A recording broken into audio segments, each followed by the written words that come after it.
Hey, folks, look. First of all, I love you guys too, and I really look, folks. There's nothing to be sad about tonight. Let's get something right off the bat. All right. The Bidens, and all the Bidens and the Owenses and the Buells and everybody that's here. We are so incredibly proud of you all and so indebted to you all. You have opened your hearts, you have opened your homes. You have been, I know it sounds corny, but guys like Bruce Keppel and Paulie and others that are here will know from years ago, I mean what I say. You can be assured, every one of you here, you can be assured there'll never be a time, a place, or a circumstance where if you ever need any one of us, and there's a bunch of us, and we won't be there for you. I mean it sincerely. I mean it sincerely. One of the great things in this kind of adventure is you meet so many incredible people. And I'm looking at you all now. I mean, you are incredible. Kevin, you are such a strong guy. I mean, you are a guy, I swear to God, Kevin, I wish you were my brother. I think you are my brother. You are a real deal. And folks, as we say in the Senate, where I plan on continuing this fight, as they say in the Senate, excuse me, a point of personal privilege. My staff and my friends. I mean, you know, we've had people, the highest paid guys in the country, working for me for nothing on the promise that sometime we'll be able to pay them. I mean, that's incredible. That's absolutely incredible. One of the best filmmakers in the country, Joe Slade White.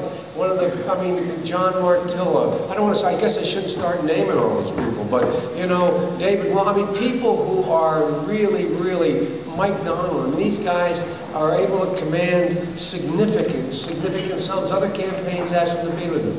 And they knew I had no money, because they knew I made no promises. And they knew that there would only be a time that we will in fact be able to meet their minimum requirements that they provided for us. There's so many of you who've sacrificed for me. I feel so indebted to you. But you know, folks, Jill and I, come on up here with me, Jill. Jill and I, we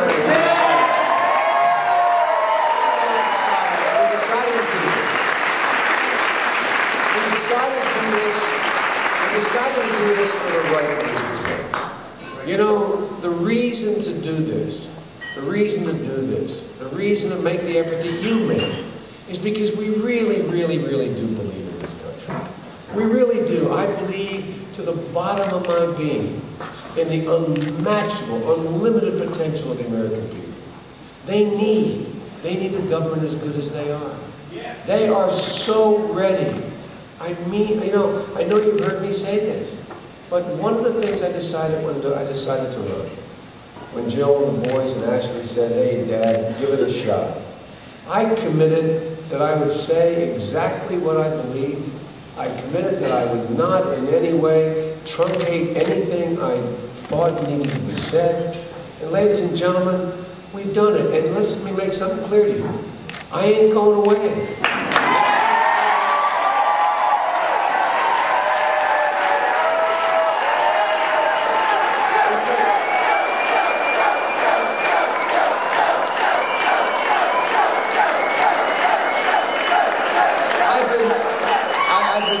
Listening, as many of you have, to the press, as I shouldn't tell you this, I feel like Harry Truman. I went back to the room and I fell asleep till it was over, right? I shouldn't admit that to you, but I did. As I got up and Jill told me the results, I feel no regret. Not one single solitary ounce of regret.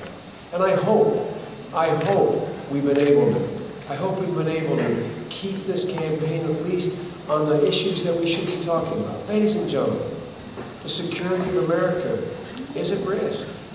We have 160,000 men and women who are bleeding today. We have 160,000 men in harm's way. We have to end this war. We have to make sure that no other war erupts. It's within our capacity to do that. It's within our capacity to literally reinstate the middle class to a status that is really not drowning, not just treading water, but actually progressing. We have the capacity and the ability I meant what I said. The world leaders know. They know that America is their hope. And we have to reclaim, and we will reclaim as a country the notion that we are that shining city in the hill. We've got 3 good candidates. I congratulate them all. I congratulate Barack on such a significant win. He deserves great credit. And let me tell you something. A lot of people said it's a great night to be a Democrat. It's not, but it's also a great night to be me. It's a great night to be me. Because you have invested your faith. It makes me so proud that you're with me. The people of Delaware. I want to thank the people of Delaware.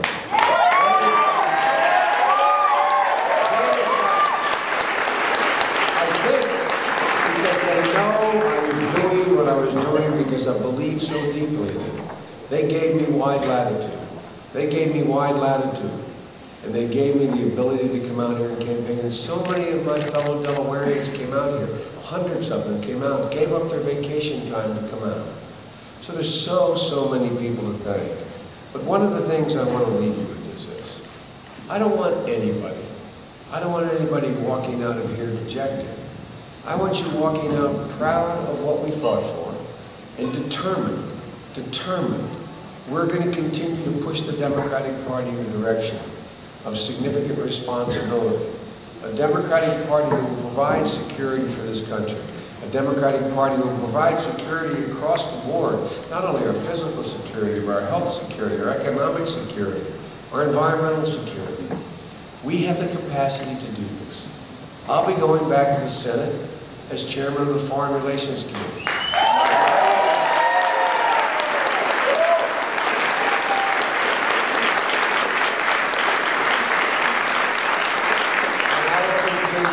I will continue to make the case we've been making. There's a lot of good people I ran with this race. One person I want to reference, one person in particular, who is one of the finest people I've ever worked with, one of the finest guys I know, and that's Chris Dodd. Chris Dodd.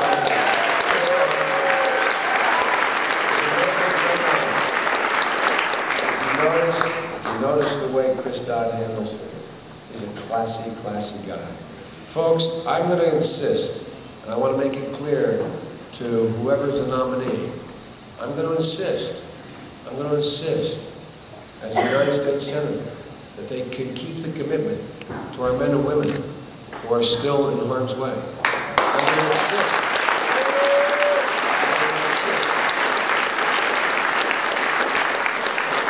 That they keep the commitment, as long as they are president, to care for, to spend the billions of dollars necessary to care for those who are coming home wounded, care for those who in fact have made a sacrifice none of us have had to make. I'm going to insist, and I will be their worst nightmare if they do not. But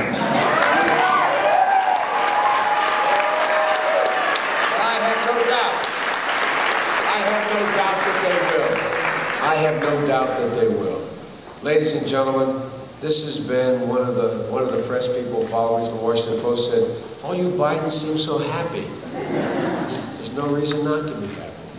There's no reason not to be happy. The promise of this nation is immense.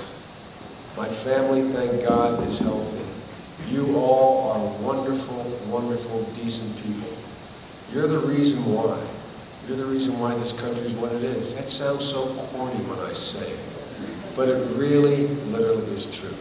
And I tell you what, we love you. Let me end by saying this to you. You know, I'm always quoting those Irish poets. But it is true. It is true, and I'll end this campaign the way I began it. History teaches us not to hope on this side of the grave. But then once in a lifetime, that long-form tidal wave of justice rises up, and hope and history rhyme. My prayer for you is, my plea to you is, make sure it does. Make sure it does. Because we have the capacity to make hope and history rhyme. And you've given me great hope and great pride. Thank you very much.